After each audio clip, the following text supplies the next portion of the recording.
तक देश के विभिन्न राज्यों के 35 लाख विद्यार्थियों को मेडिकल और इंजीनियरिंग की कोचिंग दे चुके कोटा में देश के ख्यातनाम डॉक्टर्स का जमावड़ा लगा।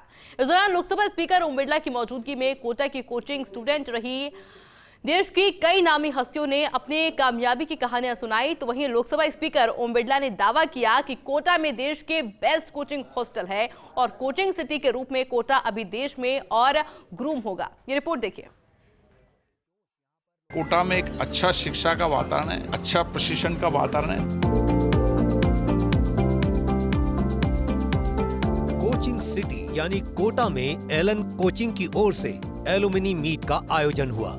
इसमें लोकसभा स्पीकर ओम बिरला से लेकर मेडिकल इंजीनियरिंग फील्ड समेत कई क्षेत्रों की देश की नामी हस्तियों ने इसमें शिरकत की और अपनी कामयाबी की कहानियां सुनाई। कोचिंग सिटी में पहली बार हुई इस एलुमनी मीट में 1000 से अधिक डॉक्टर्स जुटे। इनमें कोटा के फर्स्ट रैंकर और RPMT 1995 बैच के Rajasthan topper doctor Pankaj Agarwal, Jaipur SMS अस्पताल के लेप्रोस्कोपिक सर्जन डॉक्टर जीवन कांकरिया समेत देश के कई नामचीन डॉक्टर मौजूद रहे।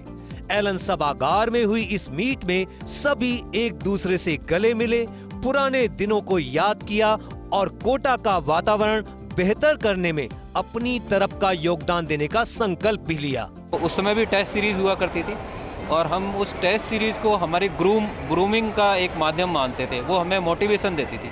मैं हिंदी माध्यम का विद्यार्थी था, सरकारी स्कूलों से पढ़ा हुआ था और पहली बार मैंने इतने सारे और PMT के बारे में भी मैंने पहली बार सुना था। लेकिन यहाँ आके हमें एलन ने शेप दिया, यहाँ के वातावरण ने हमें शेप दिया, जिसके फलस्वरूप में पूरे राजस्थान को टॉप कर पाया उस समय भी। इसको इम्प्रूवमेंट करने के लिए कुछ कहा है कि स्ट्रेस, जो आज हम सर्जरी के फील्ड में भी हैं, हम सर्जरी भी करते हैं, तो हमें पता है हमारा कितना स्ट्रेस होता है। जब हम सर्जरी कर रहे होते हैं हमारा BP 200 से ज़्यादा शूट कर जाता है। तो वो स्ट्रेस हमको कब टॉलरेंस की पावर आई, जब हमने एलन से कोचिंग की, हमने हमारी एजुकेशन का सिस्टम को देखा, उस कंपटीशन को देखते हुए आज ये कंपटीशन अगर स्ट्रेस मानते हैं तो गलत है, ऐसा नहीं है। हालांकि हमने इनमें कुछ चीज़ें ऐड करने को बोला है फैकल्टीज़ को कि भाई एक गेम्स एक ऐसी एक्टिविटी है जो अगर अपन ऐड कर दें, क्योंकि गेम्स स्ट्रेस को दूर करना बहुत ईजी है। इस खास मीट में 30 लाख स्टूडेंट्स को कोचिंग देने का दावा करने के साथ कोटा के कोचिंग संस्थान एलन ने संस्थान के विद्यार्थी रहे परिवारों के लिए एक स्पेशल स्कॉलरशिप स्कीम का ऐलान किया, जिसके दायरे में सभी 30 लाख स्टूडेंट्स रहे विद्यार्थियों के परिवार होंगे।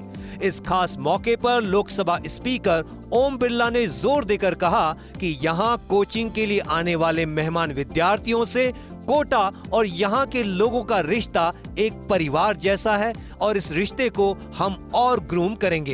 एक परिवार का वातावरण भी है यहाँ पर और परिवार का वातावरण बनाएंगे। अब देश के अलग अलग राज्यों से गांव ढाने आने वाला विद्यार्थी हमारा बेटा बेटी है, उनके साथ हमें एक बेटे बेटी की तरह ही रखना चाहिए। और मैं कहता हूँ कि कोटा में केवल शिक्षा प्रशिक्षण नहीं, यहाँ अच्छे संस्कार भी दिए जाते हैं। यहाँ का आध्यात्मिक धर्म संस्कृति संस्कार उनको संघर्ष करने की, उनको चुनौतियों से लड़ने की ताकत देता है। 2008 से IIT में बच्चे जा रहे हैं, उनको 2015-16 तक जो सेलेक्ट हुए थे उन सबको बुलाएंगे कुछ न कुछ, वो भी पूरे भारत में पूरे वर्ल्ड में। मेरे खुद के पढ़ाए हुए 10,000 से ज़्यादा बच्चे USA के अंदर हैं, तो वो कहीं ना कहीं लाड़ता में कुछ वो है, तो सबको बुलाएंगे। अच्छी बात है कोटा का, और जितना कोटा का नाम हो, प्रचार हो, प्रसार हो, क्योंकि एलन जो बना है कोटा की बदौलत बना है, फिर बाकी सब जगह पहला, लेकिन पहले तो कोटा के लिए बना, तो कोटा के लिए जो भी हो सकता है वो हम जी जान से करते हैं। कोचिंग सिटी कोटा की पहचान पढ़ने और पढ़ाने वालों के शहर के रूप में है, जो देश को डॉक्टर इंजीनियर देने की खान है। यहाँ 40,000 PG के साथ हजारों की तादाद में कोचिंग हॉस्टल हैं और एलन जैसे बड़े संस्थानों के अलावा 1 से 1.5 दर्जन कोचिंग संस्थान। लेकिन पहले कोरोना के ग्रहण और बाद में स्टूडेंट्स की आत्महत्याओं के एक के बाद एक सामने आते मामलों ने यहाँ नकारात्मक असर डाला है। ऐसे में अपने पूर्व स्टूडेंट्स के साथ एलुमनी मीट करके कोचिंग सिटी अपने कोचिंग कल्चर को मजबूत बना रहा है, तो साथ ही देश में बतौर सिटी ऑफ कोचिंग के अपने रुतबे को भी कायम रखना चाह रहा है। बहरहाल पूर्व विद्यार्थियों की कामयाबी की कहानियों से कोटा नए विद्यार्थियों के लिए भी कोचिंग की पहली पसंद रहना चाहता है। देखना होगा कि स्टूडेंट्स और एडमिशन का ये आंकड़ा क्या पिछले सालों के रजिस्ट्रेशन तक पहुंच पाता है या नहीं, क्योंकि हर फील्ड की तरह कोचिंग के फील्ड में भी नए प्लेयर्स मैदान में हैं और अब तगड़ा कंपटीशन है। भंवर एस चारण, फर्स्ट इंडिया न्यूज, कोटा।